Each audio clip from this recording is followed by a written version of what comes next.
o'clock, so we'll call the facilities committee meeting for June 15th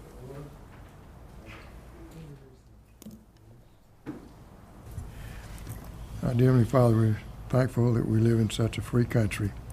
And we just ask your blessings on our country, our leaders, and each individual. Father, we're thankful for the opportunity we have to serve the Joint Water and Sewer Commission and all of our customers and all the citizens of Glynn County. Grant us wisdom as we go about this business and help us to understand how be good stewards in spending the money that the customers have allowed us to use. It's in Jesus' name we pray. Amen. There's no public comment period. The first item on the agenda is minutes from the May 18th, 2022 Facilities Committee meeting. Do I have a motion? Mr. Chairman, I'll move that the minutes be accepted as presented. Second. Motion second. All in favor? Motion carries 3-0. Next item is the Academy Crete UV equipment purchase. Mr. Burrs. Yes, sir. Currently, Academy Crete uses chlorine gas for disinfection at the wastewater plant prior to release to the receiving stream. Chlorine gas is very cost-effective and has been successful against total coliforms, and we've had to increase that dosage rate to meet the new enterococci limit. We are able to meet it with chlorine gas, but the dosage rate has increased. We applied for a State Fiscal Recovery Fund grant from the state of Georgia's Governor's Office of Planning and Budget, and were awarded a $1.9 million grant to install ultraviolet disinfection equipment to eliminate the use of chlorine gas at the facility. We received 2 proposals in mid-May, and a 3-member panel of operations and senior leadership reviewed and scored each proposal. The highest scoring proposal was from Trojan Technologies with a overall average score of 89. The Trojan UV unit has a lower UV bulb count. It is higher wattage, but a lower UV bulb count, reducing ongoing maintenance needs. It is an adequate disinfection process for what we need. We have talked to people that have used this equipment throughout the state of Georgia, and they're very pleased with it. And this also allows us to meet the Buy American preferences for federal grant funding. Since this is federal funded, you have to meet Buy American. The other proposal from Glencoe provided a specific clarification in their proposal that their unit is manufactured in Germany and the components were not available from U.S. sources. Since this is funded by the State Fiscal Recovery Fund, we are recommending moving forward with the Trojan equipment. There is a proposal attached, and you will notice that there is a $205,000 added cost to meet Buy American standards. So I will note that this equipment is about $400,000 more costly than the Glencoe equipment. However, it does meet Buy American standards and was the highest scoring proposal. So the recommendation is to move forward with the purchase of the Trojan UV equipment. I'll offer the motion. I'll move the Facilities Committee recommend to the full commission purchase UV disinfection equipment from Trojan Technologies in the amount of $1,125,000 for installation at Academy Creek Water Pollution Control Facility. I'll second the motion. There's a motion second. Any questions? I have a couple of questions. I know this is the final stage in the processing of the. Is there any possibility or is it consideration that you would keep the old equipment as redundancy, or does it just have to be eliminated? Given the shelf life of chlorine, it doesn't make a lot of sense to maintain chlorine supplies as a backup. We can maintain the old dosing equipment and then get them to bring us chlorine in the event of a UV failure quickly and have it back running, but maintaining adequate chlorine supplies for backup would probably be cost prohibitive for what we'd be getting out of it. That's what I thought, and I know the cost is one of the big issues here. Correct. And this as opposed to the current system then essentially kills the bacteria, and then this one actually sterilizes. Sterilizes and neutralizes the bacteria. Essentially, they have such a short lifespan. If you sterilize them, they can't reproduce. It's considered to be disinfected. So from an environmental standpoint, this is a big step forward. It's a big step forward. There are environmental benefits to it. There's also tremendous safety benefits, not from storing tons of chlorine on site Right. at any one point. So So when you add the chlorine, then we have to reverse the, We dose another chemical to remove the chlorine out with the UV system. Once it passes through the lights, there's no secondary process to take anything out. and how much is discharged from the plant? Is it measured by day or? We measure per million, a million gallons per day, so our average is around 6 to 6.5 million gallons per day. Thank you. Yes. And just generally, what is the estimated lifetime of this equipment? Useful life? We've had the UV equipment at Dunbar, Crete now for 15 years or so, somewhere in that ballpark. So you're probably looking, you would be doing some ongoing maintenance, replacing the bulbs and some of the components quicker than that, but you should be able to get 20 plus years out of UV equipment. Okay. So given that we're receiving a grant to cover it all, the payback's pretty quick. Pretty quick, no outlay of cash by us. And then the last question on the funding, while presuming the commission would endorse this tomorrow, we're at 1.125. So there would be some remaining grant monies available. Can we use those for similar activities? The remaining Another facility. The remaining funds would go for installation and electrical improvements to facilitate the installation of the UV equipment. Okay, so we'll use the complete grant Yes. at Academy. Okay, thank you. Yes, I sir. have another question now. So the offset with this, we're gonna have higher electrical costs for this, but then but that's a stable situation because the rates aren't going up on a regular basis like the chlorine price. Chlorines went up over 40% in the last 18 months. Right. And supply hasn't been an issue. We haven't had a supply issue. They have reduced what they're willing to bring us with each delivery, but they've been able to keep up with deliveries thus far. So if they're in the chlorine business, their business is falling off. They're having some Yeah, delivery concerns right now, yes. I guess so. All right. And given the comparison between the electric rate and the chlorine cost, given a 40% increase in chemical pricing, electrical energy is generally tracking the CPI on a long run curve. Right. Yeah, it's much more stable. It's not up and down. Yes. Andrew, I have a couple of questions. Do we have UV at Southport? We have UV at Southport and at Dunbar. And who's the manufacturer of the Southport? It's a Woodpecker system. Okay. And this does not include, we have an engineer designing these improvements, right? Right, we awarded a change order to the Academy Creek Engineering contract to design the improvements. They've spec'd out the equipment here, and then they're working on the actual installation drawings now. And when do we think we'll be taking bids on that? Based off delivery schedule for this, looking at, I believe it's 36 weeks delivery schedule. 40 weeks delivery. So we'll probably be taking bids on this in 5 to 6 months, so that they can get in here in the next, give them a 3-month window to get in here before the equipment shows up. Okay. Any other questions? Hearing none, all in favor? Motion carries 3-0. Next item is the Dunbar Creek Water Pollution Control Facility Rehab Phase 2 Services Contract Award. Mr. Burris? Yes, sir. We entered into a progressive design build contract with BRW Construction in January for rehab to the Dunbar Creek facility. That agreement was for Phase 1 services, which included 30% design and pricing for 10 stated items in the contract. Phase 2 services would include final design from the 30 to 100% and construction of the items in the contract. There's a list of the 10 items. I'll bring your attention to the bottom 3. Item 8 and item 9 are alternates that we included in there. Item 8 would be to add a third clarifier to the facility.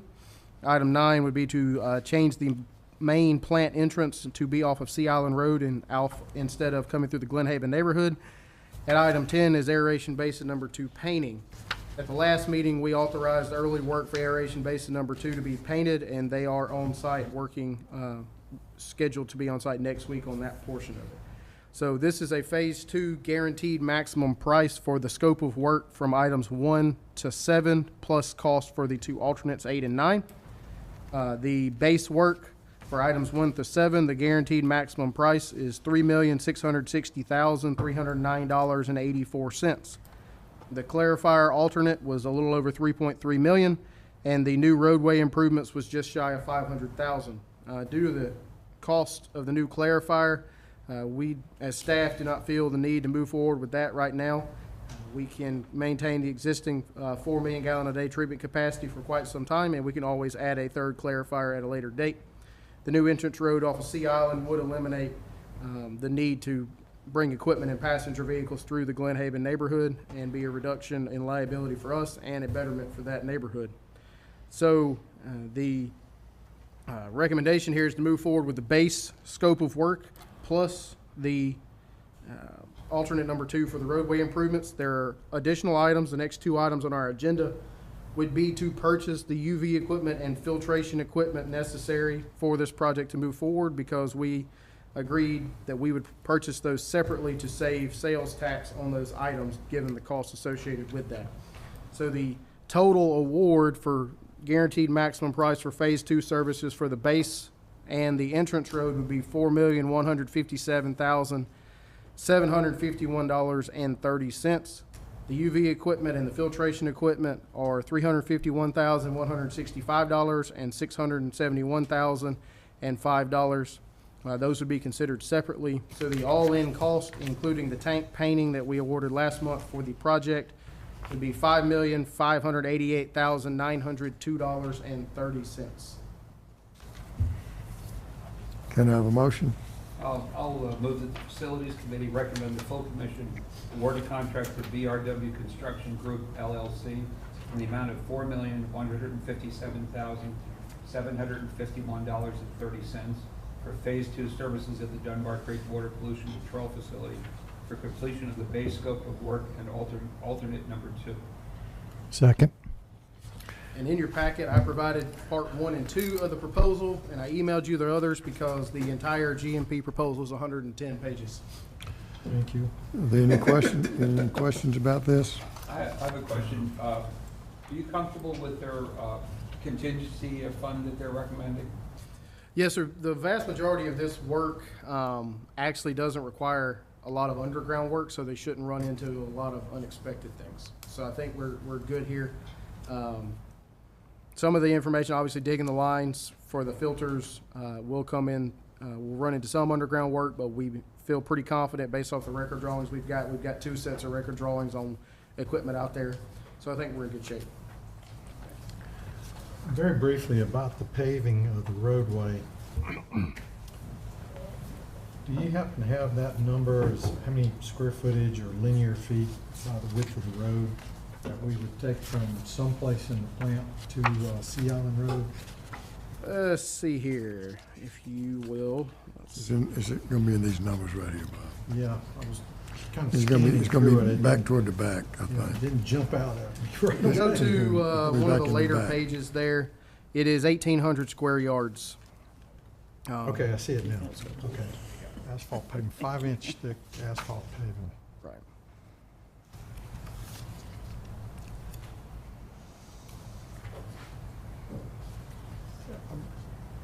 So roughly, where would that start in the plant? I guess it would join some existing It would paving. join the existing parking lot area in front of the admin building and the lab structures there. Okay. So it would Andrew, tie into right there. Do you have access to the drawings, the 30% drawings? That would show this.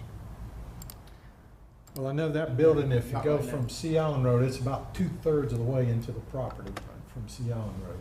That's correct. So if you pull up the orthos there, we can show you. You got the images.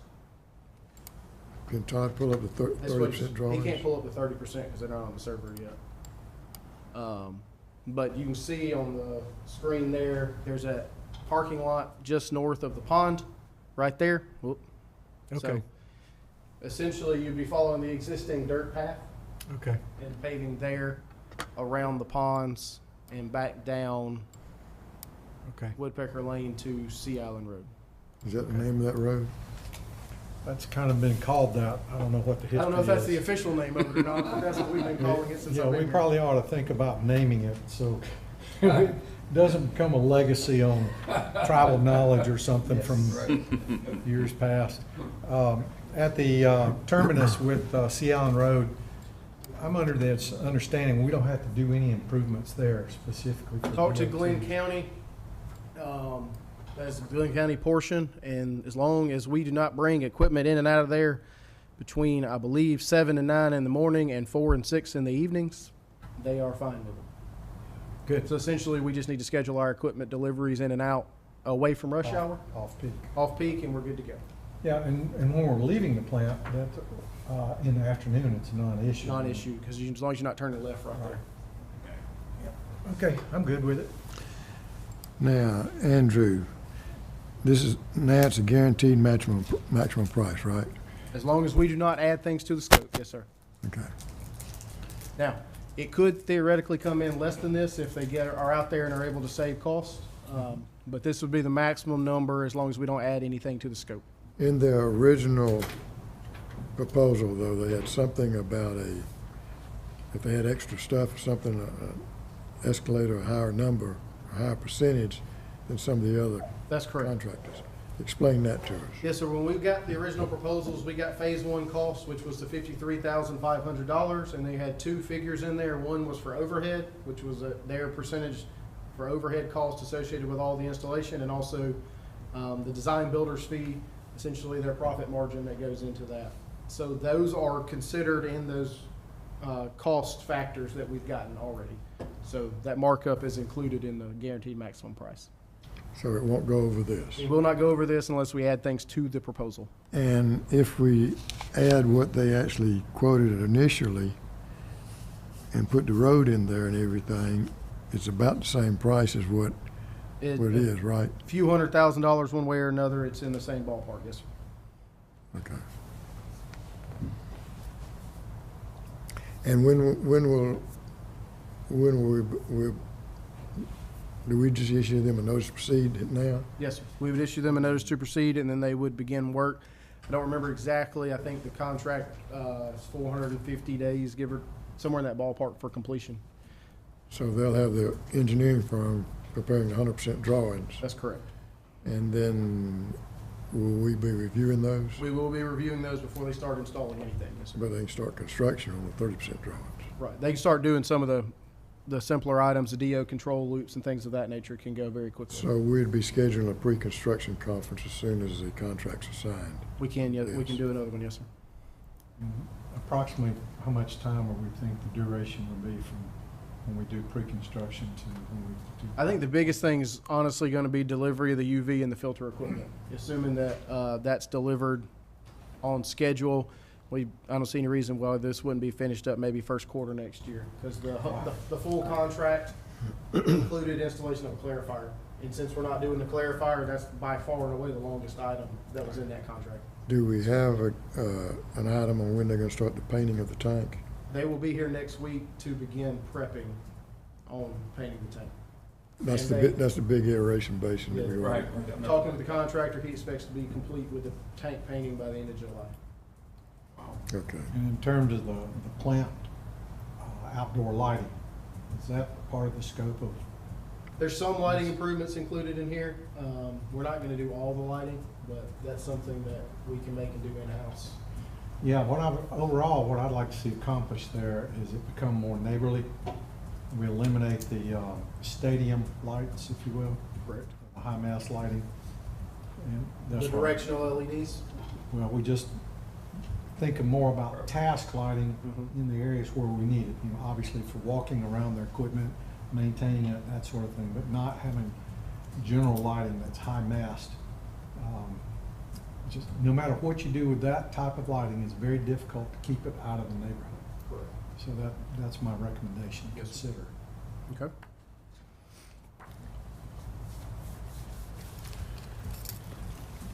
And this project includes also odor control at the headworks and also a reuse system that they don't have there now. So as far as reuse of water, that's going to help. And the UV equipment has reached its end of its life, and the filters too. If you go out there and look at them, Yeah, the filters, based off recommendations, we need to do some extensive rehab to those, replace some of the media and things, so that was gonna be a pretty costly project to replace all that internally. Now, included in the contract is for them to do the design development report for expanding the plant to 5 million gallons a day. The clarifier is going to be required, some kind of clarifier. One reason why it's so high for the clarifiers is a tight site and everything else, but basically, if we go for smaller clarifier, I think it'll fit in the site a whole lot better. We'll probably be negotiating with the contractor to see what that might be as we get farther into the project. But that, I mean, the clarifier was what we were awarding the other part for. I mean, Right. it was an equal amount, so. And the plant can certainly handle 4 MGD easy with just 2 Very clarifiers. effectively, yes, sir. They'll handle 4 MGD with 1 clarifier And our permit is for 5? for 4, right For now. 4? Yes, sir. Okay. We were hoping to, we're doing the improvements there whether if we ever have to go to 5, these improvements that we're doing will meet that standard, and we'll just have to come back and add that 3rd clarifier if we ever need to increase the capacity there. And so we added it sometime in the future. Is that about a year turnaround to get that built? 18 months, would you say, Commissioner? Depending on concrete. Okay. Availability of a contractor. Yeah. Got that, but we got capacity to get us out long-term now. According to the master plan, we got 20-plus years of Right, and capacity. if that gets accelerated, we'll be able to respond to that sufficiently in an 18-month turnaround. Very quickly, yes, sir. So that was the key. And the one that I advantage is we'll have design drawings on it Right. already, so it'd just be going out for bid. Any other questions? I think this is the perfect description of proper prior planning. That's That is the hope. And this style of project with the design build has been very effective for us on this project, so yeah. this has been a good decision for us. Getting done a lot quicker Getting done a lot quicker, yes. and saving a lot of money, I thought. No other questions, all in favor? Motion carries 3-0. Thank you. Next item is the Dunbar Creek Water Pollution Control Facility Rehab UV equipment purchase. Mr. Burris? Yes, sir, as we just talked about, we agreed as part of this project to purchase the UV equipment and the tertiary filtration equipment directly from the suppliers rather than going through the contractor to avoid the markups and sales tax associated with that. Working with our engineer and the contractor and staff, we decided to move forward with Trojan UV equipment at Dunbar Creek, similar to what we were doing at Academy Creek. This, of course, will be much smaller, about a third the size of what we were beginning at Academy Creek, but the cost from Trojan Technologies is $351,165. I will note that if you look at the proposal, it does have a qualifier in there that says that price is only good through the 15th, but I have on good authority from them that they're willing to hold it to Friday for us if we'll go ahead and move forward. So that 2 days is going to save us $35,000. So. Tight schedule. Well, in that regard, I'll make the motion, so we don't miss that 2-day option. I'll move Facilities Committee recommend to the full commission purchase UV disinfection equipment from Trojan Technologies in the amount of $351,165 for installation at Dunbar Creek Water Pollution Control Facility. Second motion. Any questions? I will note that we were joking about the cost going up, and it is going up, but just $35,000 is a 10% increase. That's how fluid the current construction market is with these prices. Yeah. No further questions, all in favor? Motion carries 3-0. Next item is the Dunbar Creek Water Pollution Control Facility Rehab Filtration Equipment purchase. Mr. Burris? Yes, sir. This is to purchase the cloth media filtration equipment from Aqua Aerobics. Aqua Aerobics is the type of filter system we have at Dunbar now, and also what was just installed at Academy Creek. They are an industry leader in cloth media filtration equipment, and we would like to move forward with purchasing equipment to install in the post-aeration basins there. The cost for the filtration equipment is $671,005. I'll make the motion. I'll move that the Facilities Committee recommend to the full commission purchase cloth media filtration equipment from Aqua Aerobic Systems, Inc. in the amount of $671,005 for installation at Dunbar Creek Water Pollution Control Facility. I'll second the motion. So, question here, since we have this equipment at Academy, frankly, it looks like to me, Aqua Aerobics is the standard for us. Yes. And there's some synergies there by having the same equipment at each place in terms of training, operations, and replacement parts when needed. Absolutely. Yes, sir. And we have aqua aerobic filters there right now too that we're replacing. I don't want to say that they're the only game in town for filters, but they probably have a huge share of the filter marketplace. Aqua Aerobics does, particularly in the southeast region. Is this a front-end filter? No, Goes on the back Back end, end, that's what right I was before it goes to it's the right, UV system. right for UV. So that'll keep, the filters right before the UV system will also keep any debris from getting on the UV bulbs. It helps the UV system be more effective as well. The UV system and the filter is going to be placed in what's called a post-aeration structure now, and that used to be the chlorine contact chamber years ago. And then when they added the filter and the UV and the clarifiers, then they converted that just to a post-aeration structure. So it's going to be sort of like what we're doing at Dunbar Academy, putting the UV in the chlorine contact chamber. But the filters before were, they were package filters with metal housings and everything, and they're rusted and it's just horrible. So these will be in a concrete structure, which will be a whole lot easier to operate and maintain. So the solids that come from this filter system is what we're disposing of at the landfill? There will be, yes, the backwash goes into the digesters, and then from the digesters, we press it out and take it to the landfill. Okay. Solids both from this and from the clarifiers.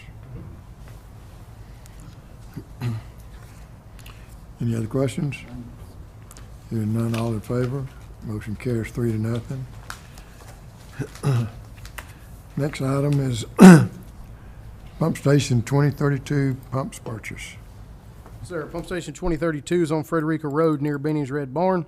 Station's currently under bypass due to failed pumping equipment there. We recently did some gravity system rehab work upstream that has been very effective at keeping water off the station that was getting there previously. But with that previous water, we had a tremendous amount of sand and other grit that were getting into that station and impacting the wet well. And now we have grit wears on pumps drastically, and we've had some problems there. But the grit in the wet well, which is now being cleaned out, has actually caused the bases that the pumps sit on to become unlevel and need replacement. So we went out for quotes to see what it would cost to replace compared to rehab. One of the pumps, the manufacturer has recommended we do not rehab, so based off of that, we decided to move forward with purchase. We got quotes from our three main manufacturers of pumps, and based off of availability and cost, the two that were in the running were Flight at $60,154.30 and Grundfos at $56,155. Both of those are available, but Grundfos pumps are a 56 horsepower versus a 45 horsepower pump. And the current VFDs at the station will not run a 56 horsepower pump, so we would have to run new VFDs and install them. So the recommendation is to move forward with the purchase of Flight pumps for the total cost of the project to remain the lowest and the best combination of availability. Have a motion? I'll move that the Facilities Committee recommend the full commission approve the purchase of 2 new pumps for Pump Station 2032 from Xylem Water Solutions in the amount of $60,154.30. Second. Any questions? Hearing none, all in favor? Motion carries 3-0. Next item is approval Academy Creek Water Pollution Control Facility clarifier gearbox. Yes, sir. When we were doing some rehab to the clarifiers at Academy Creek during the Academy Creek project, we got some issues recognized. We had some ragging due to the failed screens that we had. The rags got wrapped around the scraper arms at the bottom of the clarifiers, increased the torque, and caused a failure of the worm gear in the clarifier gearbox. We got a quote on replacing the worm gear, and it was $27,000 just for the worm gear, and that does, if you've ever had any experience dealing with gearboxes, once you start breaking them down, you will find other things that need to be repaired in the process. So we got a quote to replace it. We can replace it with a new gearbox for $47,672, and based off of the $27,000 worm gear and the likely other needs that would be associated once we got it installed, staff's request is to move forward with purchasing the new gearbox for that value. This is from Avivo USA, which is the manufacturer of the clarifier drive systems. Can I have a motion? I'll move that the Facilities Committee recommend the full commission purchase a clarifier gearbox to Ovivo USA LLC in the amount of $47,672 for installation at the Academy Creek Water Pollution Control Facility. Second. Motion second. Any questions? Question, this, with the upgrades to Academy Creek, this is probably going to be much less of an occurrence or a problem, right? Exactly. Well, you know, those rags get in there, those scraper arms, they push the sludge around at the bottom of the clarifiers, and if rags get in there, they bind around them. Keeping those rags out by catching them on the front end, we shouldn't have issues like this moving forward. What's the kind of normal lifespan on a piece of equipment like this? 10 to 15, 20 years, depending on maintaining it. I think one of the issues, we had so many rags coming in there, the torques just naturally were higher. They have torque monitors on them, and we just kind of got desensitized to the high torque readings and didn't pay as much attention as we should have because of the constant high torque they were experiencing. And the one that's in there now is older, the one we're replacing. Yes, that's correct. Held up well. Okay. Do we know the age of the other ones and what shape they're in? We will likely be coming back and doing a clarifier rehab project, and at that point, we'll probably replace all the drives. But considering we can't, the current drive's not functional, we are going to replace this one beforehand and get all 6 clarifiers functional again. Do we keep that? We have a new program that we monitor all of our equipment on. That's correct. All that's in there now, yes, sir. So we know the ages of all of those. Some of them are early 2000s. I think this one was replaced maybe 2009, 2010. So it's not as old as some of the other ones, but the torque readings were pretty high on that side. Yeah. Okay. Any questions? Hearing none, all in favor? Motion carries 3-0. Next item is a standby generator rental agreement, Mr. Burris. Sir, historically, we have rented 5 portable generators a year from Yancey to have on hand during hurricane season. It's time to renew that contract. We are in the process of finalizing bid documents to purchase portable generators through a FEMA grant. But staff, we've been advised by engineers and sales personnel that even if we ordered those today, it would likely take at least a year to get new generators here due to supply chain issues. So under that, we decided to move forward and recommend with renewing the rental agreement with Yancey Cat, and this will be prorated to the delivery of generators on the 20th, which would be Monday, and that would be $119,862.50. This is a budgeted line item in the system's pumping and maintenance operating budget for next year.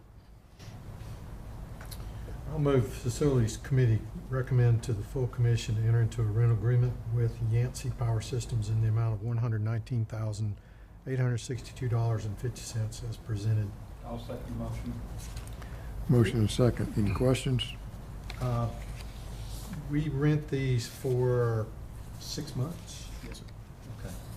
And since we are planning to buy new ones with the grants, is there an opportunity, or would we consider buying used equipment since we rent these used? We approached them about that. I think their business model for rental is pretty good, and they don't want to sell us these generators at this time. Okay. They can't get new ones. They can't get new ones to replace their rental fleet either, so. Okay. We asked the question, though. Sure. I had to ask. When we rent them, do we have those actually on site? We will have them on site, and that's one of the reasons we do the contract, is so in the event of a storm, if we know one's coming, we don't have to scramble to find them. There's Okay. 5 of them sitting down there at the plant at all times. Okay. Any other questions? Hearing none, all in favor? Motion carries 3-0. Next item is pump station RTU panel purchase. Mr. Burrows.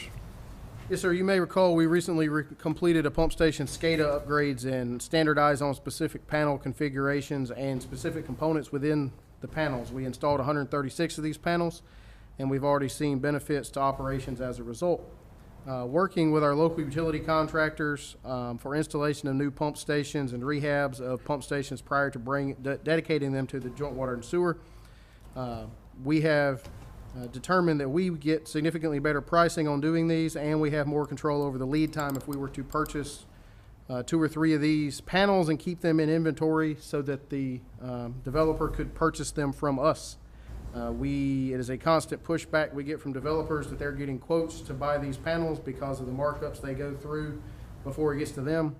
They'll get quoted $80,000 for a SCADA panel, and we can buy them directly from the panel building shop for $21,000 a piece. So this is to facilitate successful project completion for the external projects. And also, we've had a handful of stations that have ongoing pump station projects that were not included in the original SCADA project. Having these panels on hand, we can then provide them to the contractor at that time that's doing the pump station rehab, and they don't have to be delayed for panel building at that point either. So there's both public benefits for our system and for expanding the system to do this. So this would be to purchase 3 and maintain them in inventory going forward so that we can keep the process moving without having to quibble over every little component in the panel each time. Do I have a motion? Yes, I'll move the Facilities Committee recommended full commission approval the purchase of 3 new pump station RTU panels from Electric Machine Control in the amount of $63,932.46. I'll second the motion. Motion and second. Any questions? Comments is, my thoughts, Andrew, is let's move this to your budget as a routine on an annual basis, and then y'all in operations decide how you maintain that inventory for the benefit of us internally, for our own use, and then obviously for growth customers that come in and just help facilitate that. And I see it as a good practice, so commend you on that. Like I said, it helps us out on these projects, because then we don't have to get them to build new panels at that time. Electrical components are becoming increasingly scarce, so having a few on hand is beneficial. No more questions. All in favor? Motion carries 3-0. Next item is easement and private infrastructure dedication, Grace Crossing, Phase 1. Mr. Klein. All right, good afternoon, Commissioners. This is a fairly standard dedication driven by private development, which produced some water and sewer infrastructure, which the developer now wishes to convey to the Joint Water Sewer Commission for public ownership and operation henceforth. This is the Grace Crossing Phase 1 development. There's a little over 1,600 feet of water line, new water line, and 873 feet of new sewer line. Attached as exhibits are the record drawings for the infrastructure that's installed, the dedication application, which also includes the values as assessed by the engineer of record, and then also there's the final plat, which with development is what drives this infrastructure, the construction of it. There is one sewer easement in this, correct? And one little tiny easement, thank you. I did leave that out. That you'll see on the record drawing system, lower left-hand corner. And this is up off Harry Driggers Boulevard, Carriage Gate, north end of Carriage Gate subdivision, northern Glenn County. Can I have a motion? We suspect there'll be future phases of this that will also be dedicated. correct. Yes, they're moving very rapidly in this development. And we just wrapped up Phase 2A with them. So we'll be seeing that one maybe at the next meeting. I'll move the Facilities Committee recommend the full commission approve the dedication of infrastructure and one sewer easement for Grace Crossing Phase 1. I'll second the motion. Any questions? Why are we doing it in phases like that? Can't we just do it all when it's finished? How many phases are they gonna have? Commissioner, great question. So it's a developer. They chose to do this. What they're doing is it allows them to break it off, get those lots platted quicker, and sold them quicker and built. They're moving very aggressively through the development. Okay. So originally when this came through, we looked at it as a project as a whole, Phase 1 and then Phase 2, and they've decided to break it down into smaller pieces. And all of this is gravity sewers? Gravity sewers. Okay. Any other questions? Hearing none, all in favor?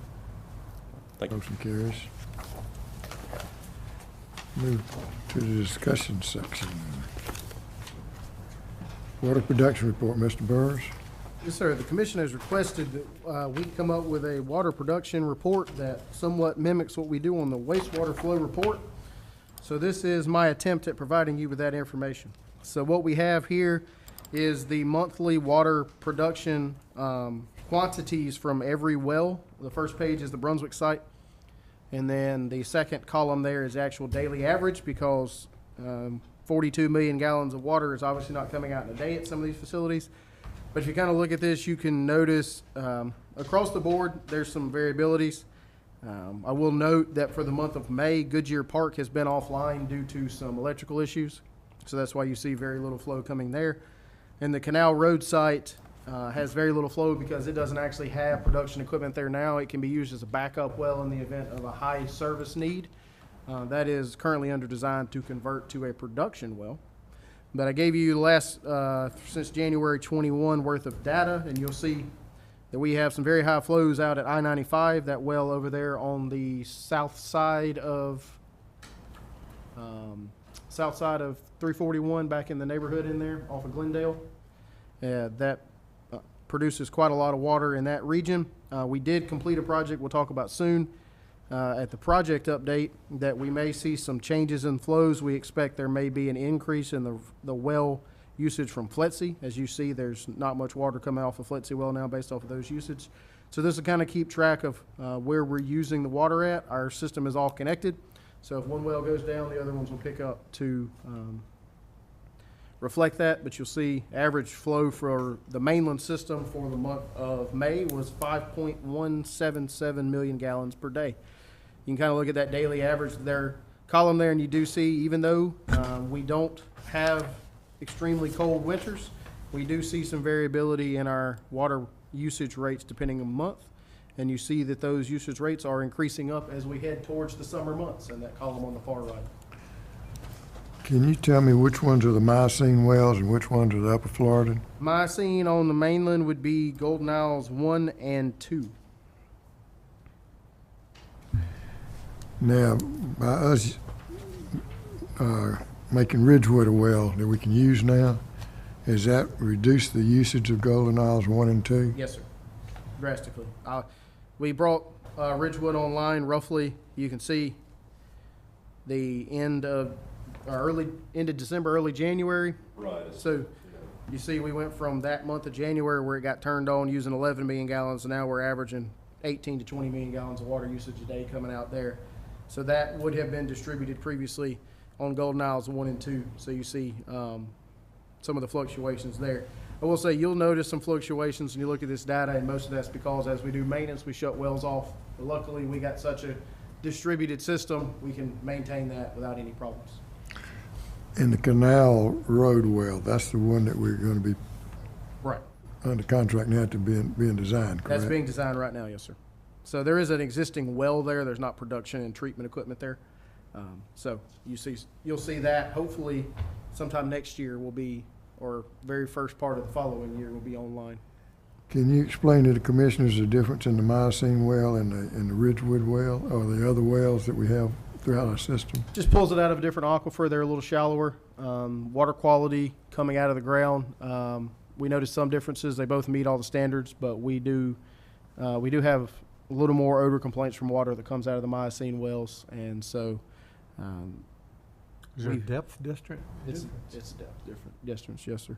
And so most of the newer wells we put in place in the last 15 years have been out of the Miocene because of the concerns, particularly up in the Chatham County area with the red zones and things of that nature. EPDs being very specific about where they're permitting wells, but we had permitted wells at Ridgewood and Canal that were upper Floridan wells, so we're converting those to production wells so that we can use those as well.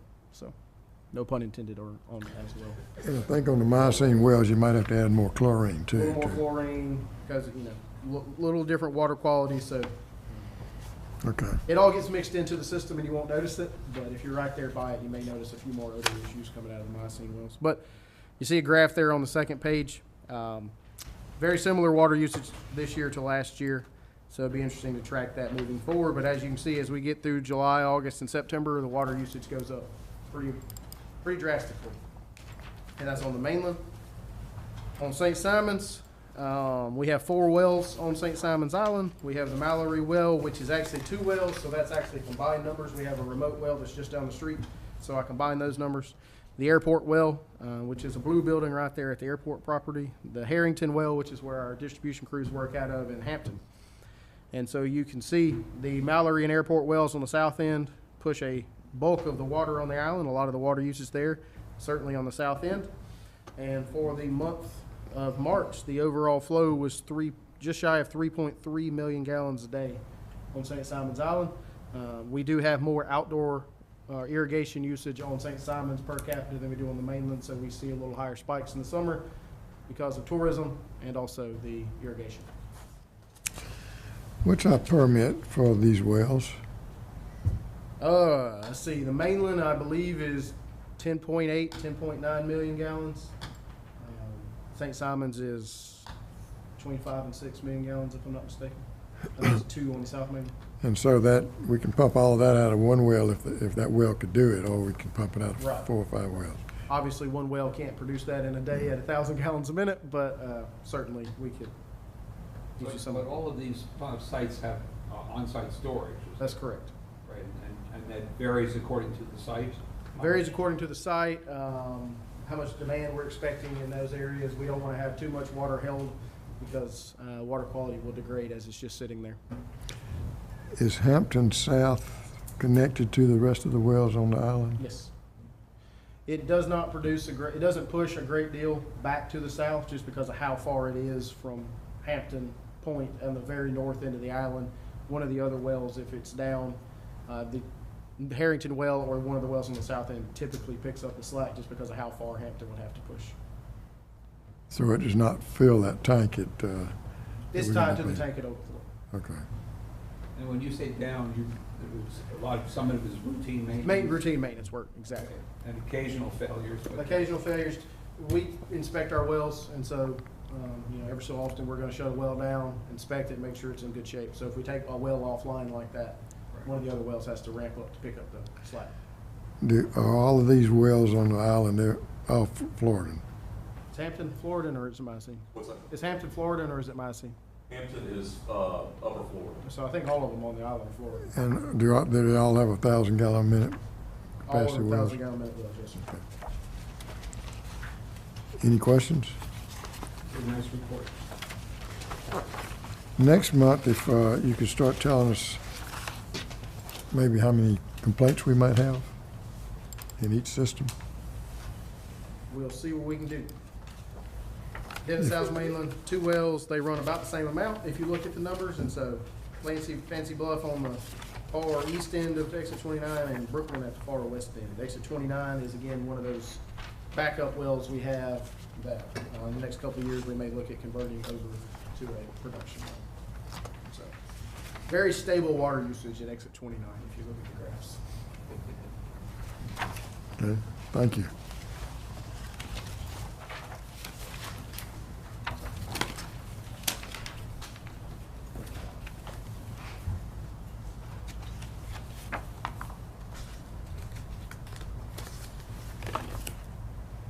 Water Pollution Control Plant flows report, Mr. Burrs.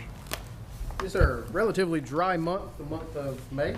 Academy Creek effluent flow was 5.4 million gallons, which is the second lowest it's been since January of 21. That's about 40% of the permitted capacity there.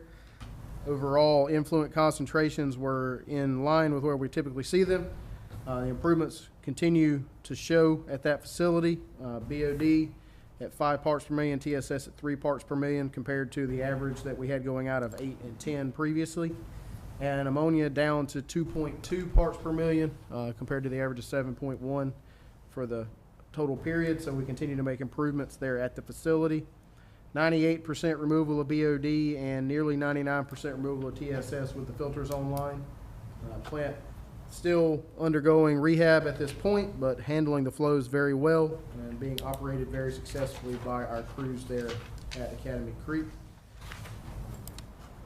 Rainfall a little higher than we saw last May, but still pretty low for the year thus far.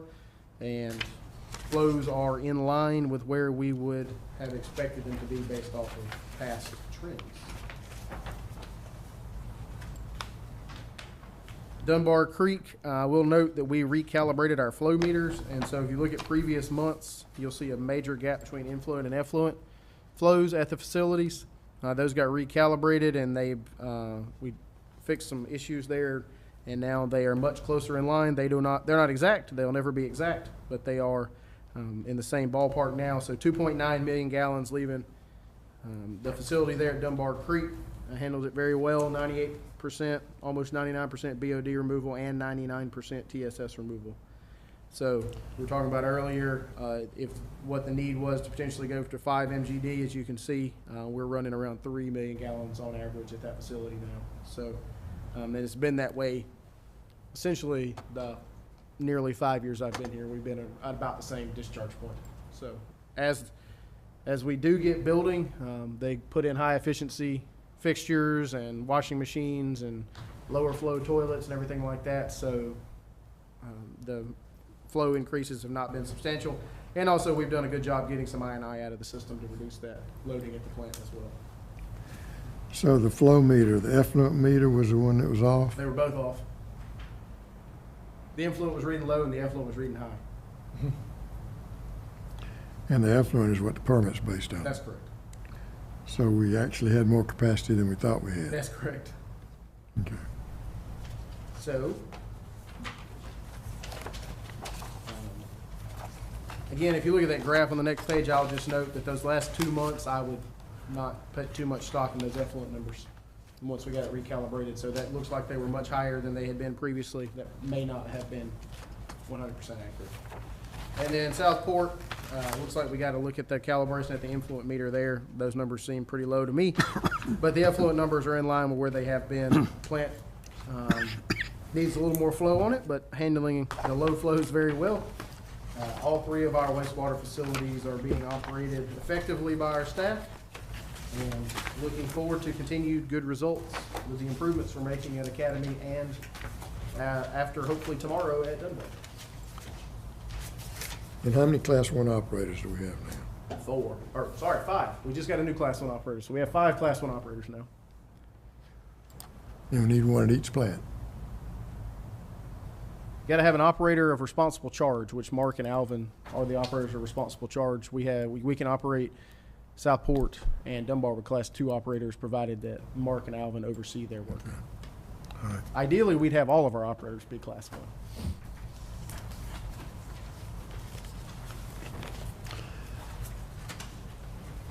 Capital project report, Mr. Klein and Mr. Burrs. All right, Commissioners. The report is a little bit, you'll notice it's slimming down a little bit from past reports here. That means we're completing some projects and soon to have more. Building back up as design completes on several. So North Mainland, our force main project, is nearing completion. We are essentially down to the last area on Ogden Lane, installing that. If you've driven down that area, don't necessarily advise you to drive down Ogden Lane to try not to, it's very limited access, and is a dead-end street there for the neighborhood. But the last components of the force main improvements are going in, open cut, very deep cut. Middle picture there shows the dewatering effort down on the receiving manhole for the force main. And then also on Canal. So all the pipes on Canal, it's all tested. And we are just looking for the last couple of tie-ins to be completed out there. Canal Road is back open for through traffic.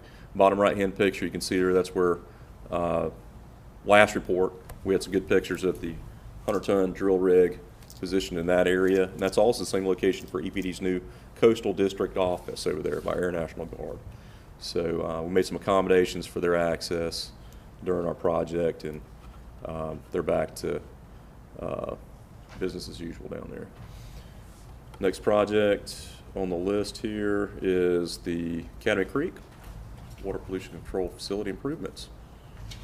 Yes, sir. We've got the second bar screen installed. It is functional and manual right now. We're having some instrumentation issues with one of the transducers that reads level. The way that works is it reads the level of the water before and after, and if the level gets out of whack, that means the screen needs to run to move the debris out of the way so the water will pass through.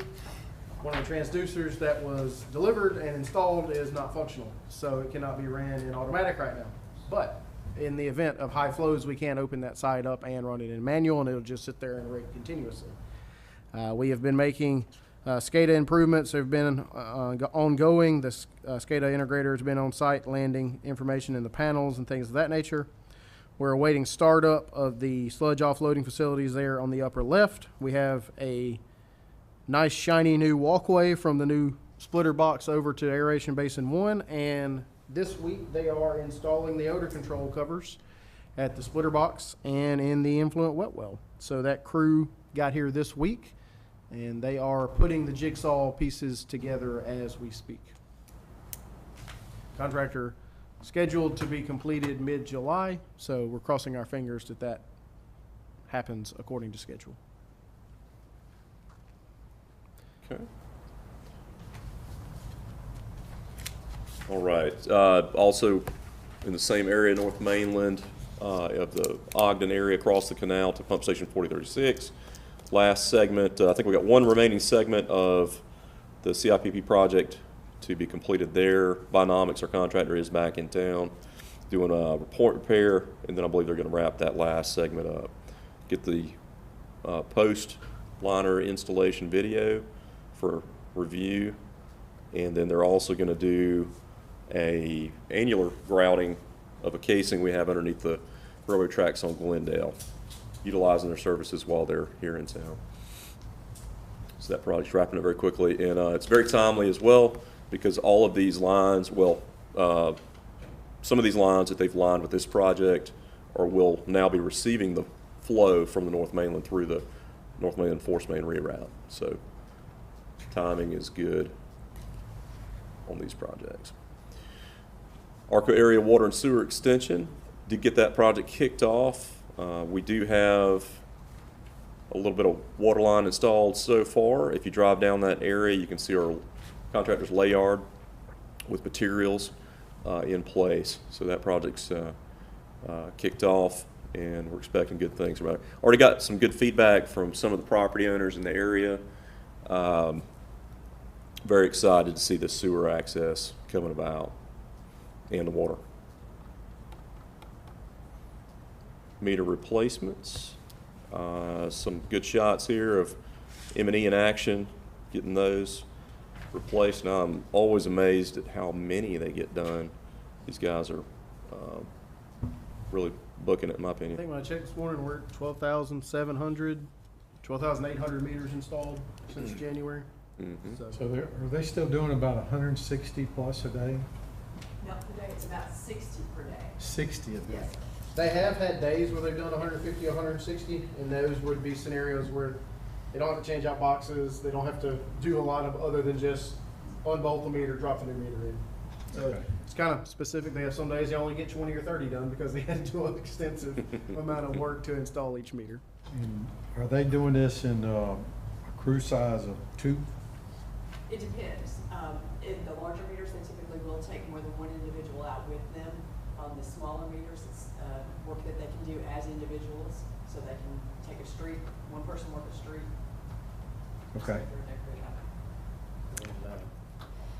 I want to say my eye doctor I went to 2 weeks ago, he was real proud to tell me that the Joint Water and Sewer Commission called him and said he probably had a leak from his new meter, and he found it, and it was just a leaking toilet. He didn't believe him, but he did.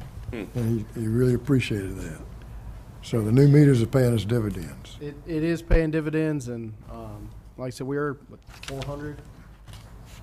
Well, it's in the average of about 15 a day now that we're sending it for notification letters. So, and that's with about a little over a third of the system being swapped over. So it's going to be a huge influx of them at the start, and then theoretically we'll catch them very early next time before somebody has a problem. But going very effectively, we're scheduling some of the larger meter installations now. Of course, hospital has got some larger meters, and we're working closely with the hospital staff to get that scheduled. They have multiple feeds coming in there, so it's not like we got to shut the water off at the hospital, but you don't just go out there and snatch meters out and put new ones in.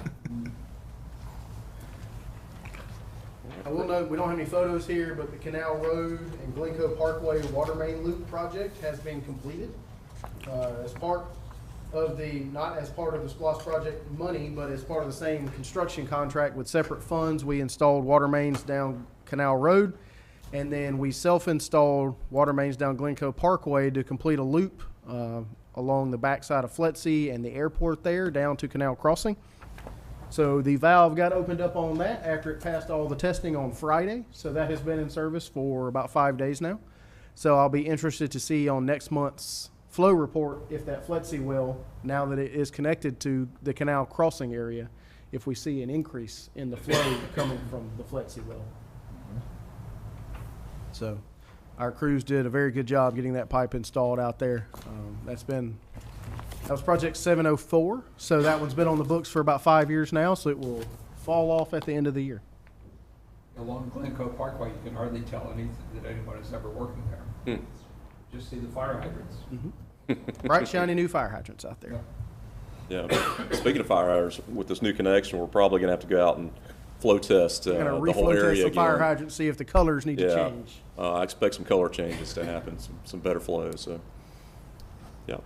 So that's, as Mr. Burrow said, that's the summary of the pictures. We do have the spreadsheet there with more detail in it, and Gantt chart with schedules, projected schedules, and then there are also earned value analysis sheet at the end. So as we said, we're kind of wrapping up some construction projects, fixing to get a couple more out for bid. We got a bid out today to have some different size water lines installed. We will provide material, and they will bore the water lines in some areas for galvanized lines. And we're working to get finalized bid documents together for the North Mainland Water Loops project. And so we expect those out in the next couple months. And then also the generator purchase project from FEMA. Get that out in the very near future. And working with the contractor on the first round of transfer switches for him to begin the work. He's got the material to begin the work on installing those transfer switches as well. So even though it looks like we're winding down on some projects, we got a lot more coming right behind them, and we're making a lot of progress. I told everyone at the town hall meetings, I added up expenses for the past 12 months off the project report, and we were at $24.2 million over the past 12 months on project expenses. So. And we'll probably do at least that in the next year based off the meter project Too bad there weren't more people there. Too bad. And a very, Enjoy the information. a very quaint gathering we had those nights. That's a good report. Andrew, do we need to have an executive session to talk about any property or anything? We have a couple of property issues that would be worth discussing. Yes, sir. Can I have a motion to go in executive session, or to amend the agenda, I guess, to go into executive session? Second. All in favor? Motion carries.